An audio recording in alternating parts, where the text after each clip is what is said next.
시편 35편 말씀입니다.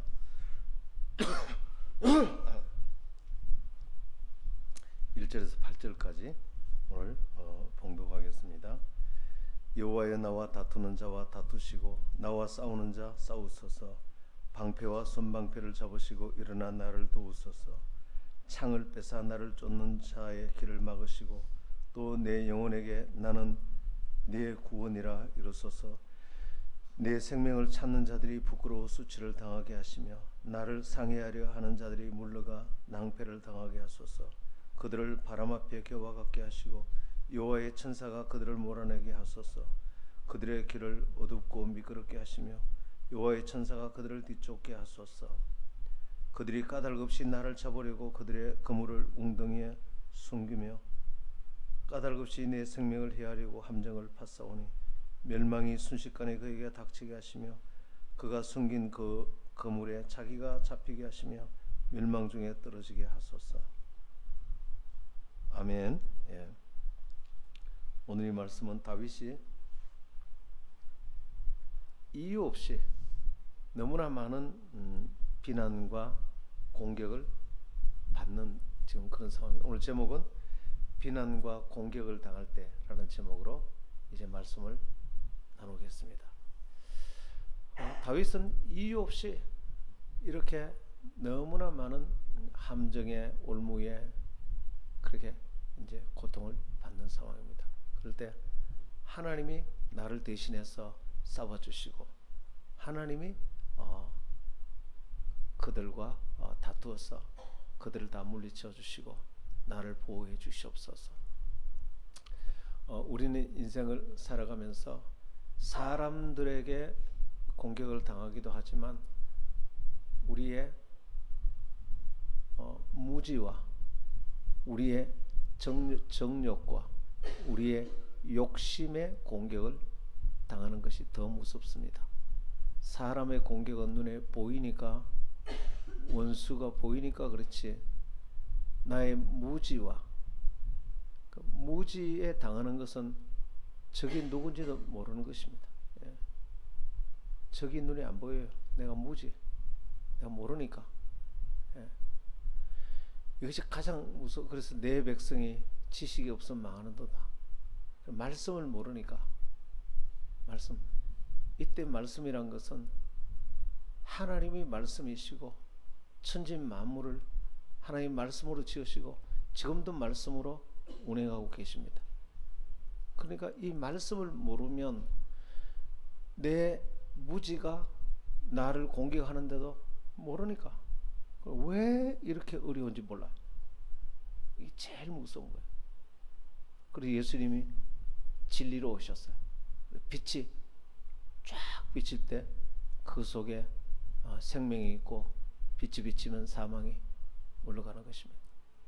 그 다음에 무서운 게 뭐냐면 나의 정욕, 그 다음 내 속에 욕심. 자, 이것이 나를 공격하는 것이 훨씬 더 무섭습니다. 예, 훨씬 더. 왜 어려우냐? 자기 자신이기 때문에 더 어려운 것입니다. 예, 앞에 실험 대상이 있으면 그 실험 대상하고 삿발을 잡고 싸울 수가 있는데 자기 자신이니까 싸울 수가 없어요. 그러니까 이 원수가 더 무서운 것입니다. 예. 그래서 이것을 극복하는 사람은 하나님의 임재가 거기에 나타나는 것입니다. 이것을 극복하지 못한 사람은 하나님의 임재가 잘 나타나질 않아요. 그래서 이걸 극복하는 것이 참으로 중요한 것입니다. 자, 이것을 극복하기가 가장 어려운 이유는 뭐냐면 하나님도 섬기고 내가 원하는 욕망도 섬기고 동시에 양립할 수 있다라고 생각하기 때문에 이걸 이기기가 어려운 것입니다. 오늘 제가 올려드린 그 어웨이 그 간증에 한 자매가 자기가 잘못된 줄 몰랐어요. 이 자매의 특징은 완전주의. 혹시 오늘 그 간증 들어보셨나요? 완전주의. 그 자매 남편 눈만 뜨면 남편 저건 옳고 저건 나쁘고 판단에 아주 대가였어요. 어릴 적부터 아버지가 늘 판단하니까 이건 옳고 그러고 옳고 그러고. 그러니까 사람을 긍휼과 사랑으로 대하는 법을, 그러니까 부모의 양육 태도는 너무나 중요합니다. 지금 이제 금요일날 상담 훈련 배우는데 그 부모의 양육 태도를 배우는 게 정말 좋아요. 그 부모가 자기를 어떻게 양육했느냐가 내가 내 자식을 양육하는데 그대로 반영됩니다. 내가 다른 사람을 대하는데 그대로 반영이 돼요. 굉장히 무서워요. 그래 여러분 금요일날 상담 훈련 배우시면 여러분 대박입니다. 그것이 자기를 들여다볼 수 있는 눈이 다 열리는 것입니다. 나는 왜 이렇게 행동하지? 부모가 그렇게 자기를 대한 것입니다. 진짜 무서워요. 그래서 이 자매는 아버지의 그런 대우 때문에 결혼하고 난 뒤에 남편을 대할 때 항상 저건 옳고 저건 바르고 옳고 바르고, 그러니까 남편이 숨이 막혀서 결국은 남편이 이제 광주로 이렇게 직장을 정근해 가는데 거기 가서 남편이 가출해 버렸어. 너무 힘이 들어서 도망가 버렸어. 그래 얼마 후에 이제 시어머니를 모셔가지고 남편을 찾았어. 그래 남편에게 이제 집에 들어오라고. 그런데 남편하고 시어머니하고 방에 들어가서 2시간 얘기하고 나오더니 시어머니가 저 남편을 좀 설득해서 저렇게 하지 말라고, 내 편이 될 줄 알았는데 시어머니가 2시간 얘기 듣더니 시어머니가 돌변해가지고 아들 편을 들면서 이혼하라고, 도저히 이런 사람하고는 못 산다고 막 그렇게 해서 시어머니가 더 이제 원수가 된 거예요. 이제 남편도 믿고 시어머니도 믿고 이제 뭐 원수가 하나 더 생겼어. 아무도 내 편이 아니야. 그래서 결국은 시어머니가 그 아들하고 이혼을 시켰어. 그래서 이분은 완전히 무너져 버렸어. 그때 비로소 이분이 내가 뭐가 잘못됐는가를 돌아보기 시작했어. 이때 사람은 어려워졌어도 지금이라도 무엇이 잘못됐느냐라고 나를 돌아보는 순간, 그것이 최고의 축복인 줄 믿습니다. 그때 이제 돌아보게 되니까 물론 교회도 나갔는데 자기가 너무나 완전주의로 사람을 옳고 그름으로만 모든 삶을, 여러분 옳고 그름이 나쁜 건 아니지만 진짜 옳고 그름은 하나님이 판단하시고, 우리가 누구를 옳고 그름을 판단할 만큼 우리는 그런 자격이 없습니다. 또 모든 사람은 다 죄인이요, 모든 사람은 다 부족하고 연약하고 의존자에 불과하고, 태어날 때부터 불완전하고 주님의 은혜를 먹고 태어났고 은혜를 먹고 구원받고 지금도 은혜로 살아가고 있고, 정말로 사람들은 연약하기 짝이 없는 것입니다.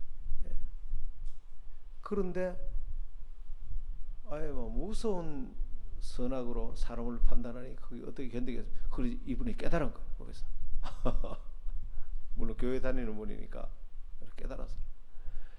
그래서 기도하기 시작했어요. 다시 남편하고 화합하게 해달라고. 2년 만에 다시 서울로 오게 됐는데 남편이 다시 이제 회복됐어요. 결합했어요.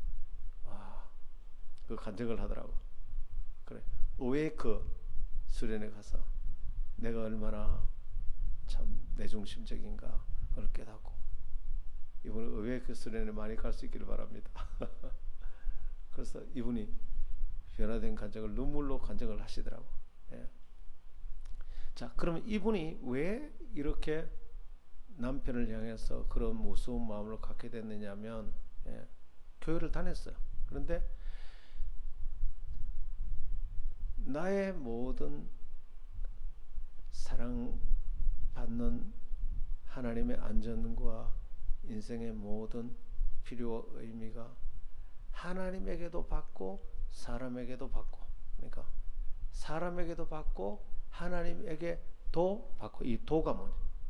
하나님에게 도 받고. 그러면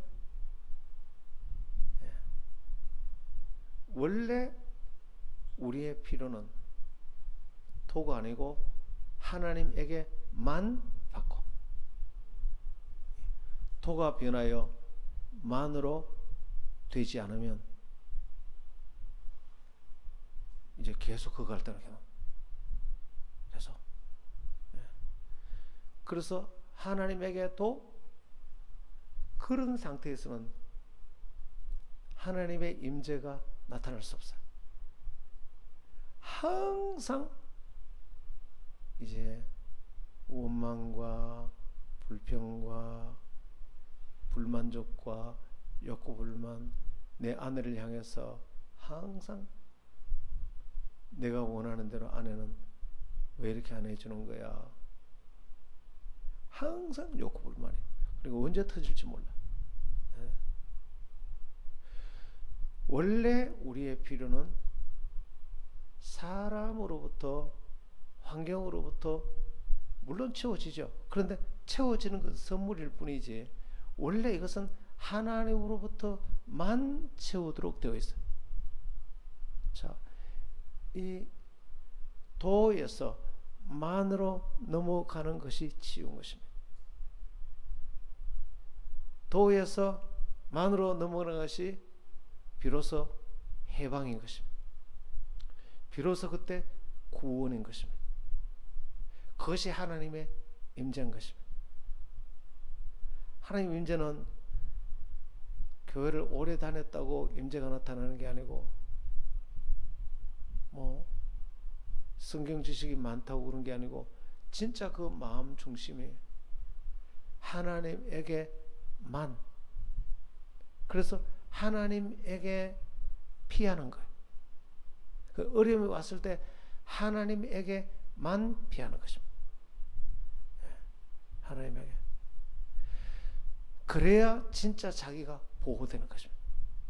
하나님에게만 피하도록 원래 하나님이 그렇게 살도록 창조하셨어요. 그게 정상이에요.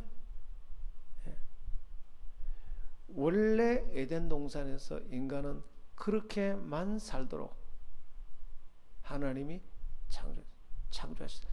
그러면 비로소 하나님의 임재와 기름 부음이 초자연적으로 역사하시고 내 마음에 완전한 평안과 자유가 임하시고, 그러면 내 속에 완전주의가 사라지죠. 하나님 안에 내게 피해 있기 때문에 사람을 완전주의로 대하는 것은, 옳고 그름으로 대하는 것은 내가 아직 하나님 안에 피해 있지 않, 하나님은 나의 반석이시요 나의 피난처시요 나의 요새시요. 다윗이 이것을 깨달았잖아요. 다윗이 벌판에서 창을 들고 사울이 군사들 들고 오는데 피할 데가 없어요. 피할 데가 없어요. 그래서 오직 하나님만 나의 바위시, 하나님만 나의 요새시. 그 다윗이 이제 그게 된 거예요. 다윗이. 그런 사람에게는 하나님의 임재가 항상 가득해 있습니다. 다윗은 목동에 불과했어요. 근데 사울 왕은 다윗과 비교하면 하늘과 땅에 모든 걸 다 가졌지만 사울 왕은 하나님은 나의 피할 바위가 아니에요. 사람이 나의 피할 바위가 라고 생각하니까 어마어마하게 불만족이 생기고 불안하고 두렵고, 그래서 다윗을 막 죽이려고 창을 들고 막 그래서 모든 권력을 다 갖고 있지만 사울에게는 하나님의 임재를 아무도 못 느껴요. 아무도 하나님의 임재를 경험할 수가 없어요. 이 하나님의 임재를 내가 누린다는 것은 이 세상의 최고의 축복입니다. 하나님의 임재를, 내가 하나님의 임재 옆에서 어떤 문제가 있어도 전혀 상관없이 나는 하나님의 임재, 하나님의 위로와 보호와 하나님과 친밀한 교제와 하나님의 인도를 받고, 이보다 더 큰 축복이 없습니다. 그리고 이 임재를 옆에 있는 사람이 같이 느끼는 것입니다. 그럼 그것을 영향력이라고 그래요. 이것은 어떤 신앙에서 오느냐면 하나님도 아니고 하나님만. 하나님도라는 것은 뭐냐면 하나님에게도 조금 도움받고 사람에게도 또 좀 도움받고, 이게 섞여 있는 거예요. 그러면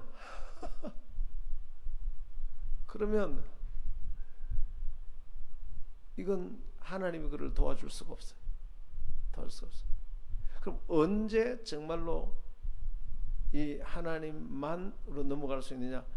하나님도 이렇게 살다가 정욕을 선택하고 욕심을 선택하고 죄를 선택하다가 삶이 크게 무너질 때, 조금 전에 그 여성이 이제 완전히 파멸될 때, 그렇잖아요. 남편하고 완전히 그냥, 그때 이제, 근데 그때라도 깨달으면 복이 있어요. 그러나 그때도 못 깨닫는 사람이 사실 많이 있어요. 그러나 그때라도 깨닫는 사람, 캐서린 쿨만이 하나님이 5년을 사용하셨어요. 그런데 웰트립이라는 그 멋진 신사가 나타나는 바람에 거기 마음이 혹해가지고, 거기는 두 아들이 있는 유부남이에요. 거기에 막 그 남자하고 결혼했어요. 근데 옛 부인이 어떻게 싸웠는지 별거인데 결혼. 그래서 모든 사람이 다 잘못됐다고 얘기하고 결국은 이제 다른 도시를 피해가서 살아요. 그리고 소문이 났는데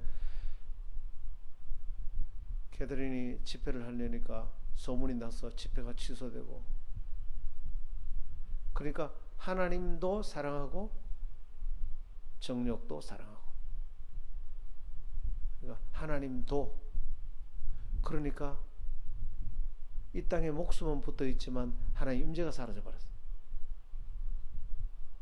임재가 사라져 버렸어. 근데 6년을 그렇게 하다가 마지막에 마음에 너무너무 갈등이 생기고 양심의 고통을 받다가, 나는 당신하고도 살고 싶지만 내 양심하고도 살아야 돼. 하나님하고도 살아야 돼. 난 더 이상 이 고통 가운데 지쳤다. 하나님보다 더 사랑하는 그것을 이제 떠나기로 결단하는 것입니다. 8년 만에 다시는 그 남자를 만나지 않죠.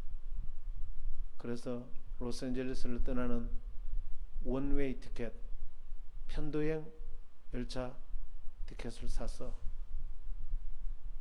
그 집을 떠나죠. 그때 하염없이 눈물이 쏟아지는데,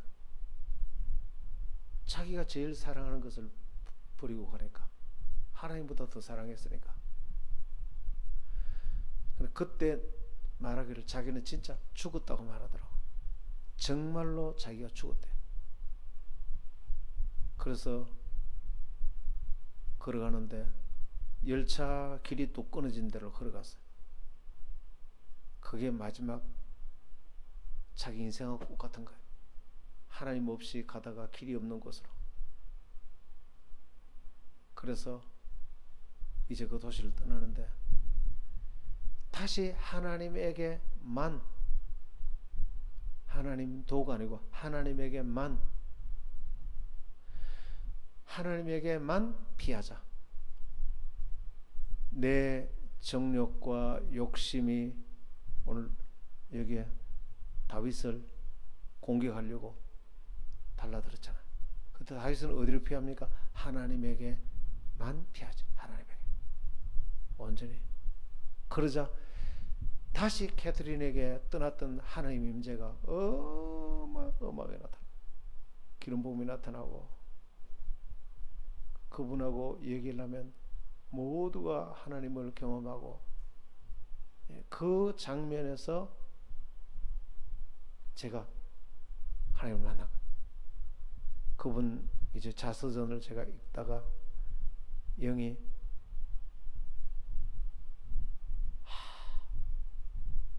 하나님 앞에 항복한다는 게 이것이구나. 우리가 하나님에게 항복하는 거예요. 더 이상 전쟁이 없어지려면 내가 하나님께 피하고 하나님께 항복해야 되는 것입니다. 하나님께 항복하면 세상에 항복할 필요가 없어요. 그러나 하나님께 항복하지 않으면 세상에 항복해야 돼요. 정욕과 세상에 항복해서 온 집안이 난장판이 되고, 하나님께 행복하지 않으면 세상에 항복하게 된다. 그러면 문제와 저주는 점점 줄을 이어서 삶 가운데 들어오게 되는 것입니다.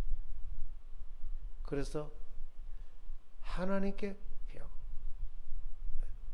그래서 하나님이란 감옥 속에 내가 들어가서 문을 닫고 내 스스로 열지 못하도록 밖에서 잠궈버려야 돼. 그 하나님이라는 너무나 좋으신 분의, 그 선하신 그분의 사랑의 감옥 속에, 그분의 보호와 은혜와 축복의 감옥 속에 내가 들어가서 내 스스로 나오지 못하도록 밖에서 열쇠를 잠궈버려야 돼.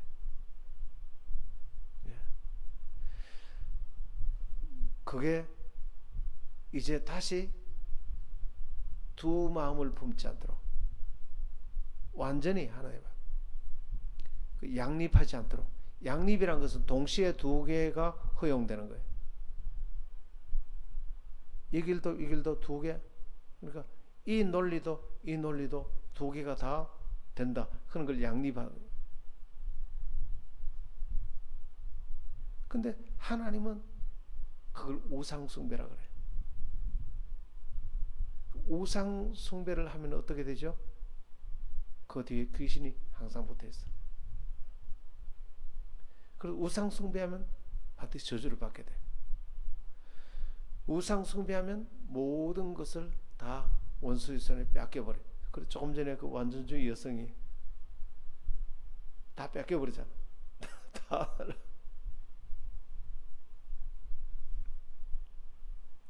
그래서 하나님께만 피하고, 그것을 항복하는 거다. 하나님께 항복하면 세상에 항복하지 않아도 돼요. 마귀에게 항복하지 않아도 돼요.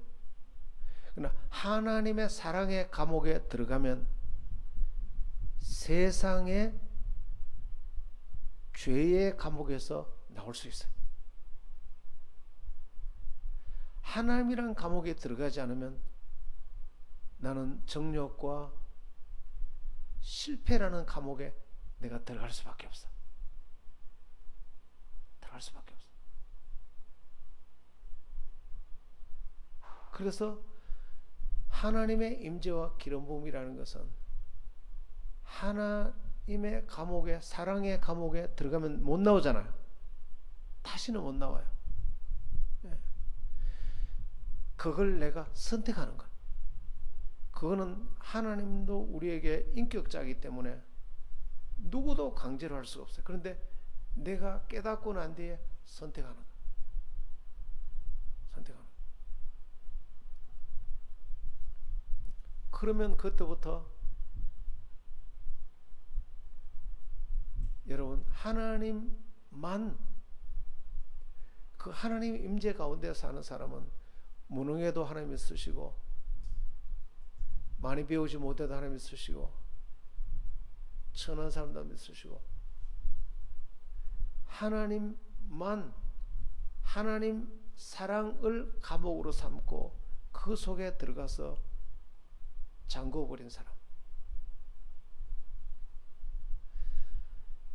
다윗이 막내잖아요. 그냥 목동이잖아요. 그런데 그에게 하나님의 임재가 항상 가득해서 그를 하나님의 왕으로 세웠어요. 너무나 흔한 이름 마리아, 요즘 한국 같으면 영자예요. 그것도 김씨, 김영자. 이 세상에서 가장 흔한 이름이 김영자, 김씨가 제일 많기 때문에 그 중에도 영자. 그 이름이 마리아예요. 제일 흔하고 이름 없는 사람인데, 이 마리아는 하나님만 이게 되는. 그래서 천사가 와서 지극히 높으신 하나님의 영이 너에게 임하여 너에게 예수님이 너를 통해 너를 사용하여 네가 잉태하여 예수님이 날 것이다. 보통 여성 같으면 큰일 날 사람. 당신 하나님 보낸 천사 맞아요? 귀신이 맞아요? 내가 약혼한 사람인데 어떻게 내가 그러다가 이 동네에서 쫓겨나요? 안 돼요. 하나님도 이런 신앙을 가진 사람은 당장 그렇게 나오겠죠. 내 살 길 내가 다 계획이 있고, 그런데 그 위험한 걸 하라고요? 안 돼요. 그렇게 반응이. 근데 이 여인은 어떻게 해요? 아니 약혼한 여잔데 아기를 가지면 어떻게 됩니까? 정말 그 당시로는 죽을 수도 있어요. 요셉에게 파혼당할 수도 있고, 뭐 어마어마한 위험을 선택하는 거잖아요. 그런데 주의 계집종이오니 주님 뜻대로 하옵소서. 주님 말씀이 이루어지이다. 온 인류를 구원하는 구세주를 잉태하는 도구로 쓰임받는 것. 와, 이 마리아에게는 어마어마한 하나님의 임재가 있는 거예요. 엄청난 하나님의 임재가 있는 거예요. 그러니까 하나님에게 언제나 항복되어 있는 사람. 하나님에게 항복하면 세상에 항복하지 않아도 됩니다. 그러나 하나님께 항복하지 않으면 반드시 세상에 항복하게 되는 거예요. 세상에. 그래서 이 세상에 하나님의 임재가 가장 축복이에요. 하나님의 임재가 있으면 그 속에는 안 풀리는 문제가 없습니다. 하나님의 임재가 가득하면 해결되지 않는 문제가 없습니다. 부모 자식 간에도 갈등이 생기고, 그때 하나님의 임재 가운데 이 사람은 부모가 뭐라 해도 문제 없고, 자식이 뭐라 해도 문제가 없어요. 하나님 임재 가운데 있는 사람은 성도가 목회자에게 그래도 목회자는 문제 없어요. 문제 없어요. 하나님 임재 가운데 있기 때문에 하나님의 사랑과 보호 안에, 하나님의 그 사랑의 감옥 속에 들어가서 나갈 수가 없어요. 이제 키가 안에 있으면 세상 미련이 남아서 한번 나가볼까 하고 문 열고 나가볼 수 있겠지만 하나님 임재 안에 들어가서 밖에서 잠궈버렸어. 키를 버려버렸어. 키를 살 수가 없어. 할렐루야.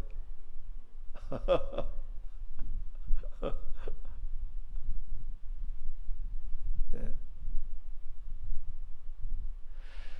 성경에 하나님 쓰시는 사람이 다 그렇습니다. 요셉 감옥에 있는 죄수인데도 하나님 임재 가운데 사니까 그를 감옥에서 풀어내어 오히려 죄수들을 다스리는 총리로 하나님이 세워버렸어요. 이유는 하나님의 임재 가운데 있기 때문에. 하나님 임재 가운데. 죄수도 그렇게 높이 세우시고, 목동도 왕으로 세우시고, 비천한 마리아도 인류의 구세주를 품는 어머니가 되도록, 이 세상의 최고의 축복이에요. 하나님의 임재를 사모하는 것인데, 그 임재는 하나님께 믿고 맡기고 순종하는 거예요. 항복하는 것입니다. 하나님 앞에. 이때 항복은 비굴한 항복이 아니에요. 스스로 자원해서 완전한 하나님을 사랑하고 신뢰해서. 세상은 비굴하게 항복해야 됩니다. 그러나 하나님은 너무나 좋은 분이기 때문에 스스로 항복할수록 그분은 더 나를 높여주시고 더 귀하게 여기시고 더 존귀하게 여기시고. 하나님 앞에 항복되어 있는 사람, 항상 하나님 임재가 가득한 사람. 하나님 임재가 가득한 사람은 많이 배웠기 때문이 아닙니다. 오래 다녔기 때문도 아니고 성경 지식이 많다고 바리새인들 옆에서는 하나님 임재를 못 느꼈어요. 사람 냄새만 느꼈습니다. 많이 배운 사람도 아니고 인물 잘난 사람도 아니고 권력 많이 가진 사람도 아니고 하나님 앞에 항복한 사람, 성령님께 항복한 사람, 하나님 임재가 언제나 나타나. 하나님 임재가 임하면 변하지 않을 사람이 없습니다. 완전주의 이 여성이 자기가 변화되니까 남편도 바뀌어버렸어요. 다시 회복이 됐어요. 하나님 앞에 완전히, 이것은 자발적인 거예요. 너무나 좋아서, 하나님이 좋아서 자발적으로 내 스스로 선택해서 결단해서 사랑의 하나님, 그 하나님을 피난처로 삼고 나의 피할 바위시오, 내가 서 있을 반석이죠, 내가 피할 요새요. 이보다 더 안전한 것이 없고 이보다 더 복이 없고 하나님의 기름 부으심과 임재가 항상 세상에 가장 행복한 사람, 가장 완전한 흔들리지 않는 반석 위에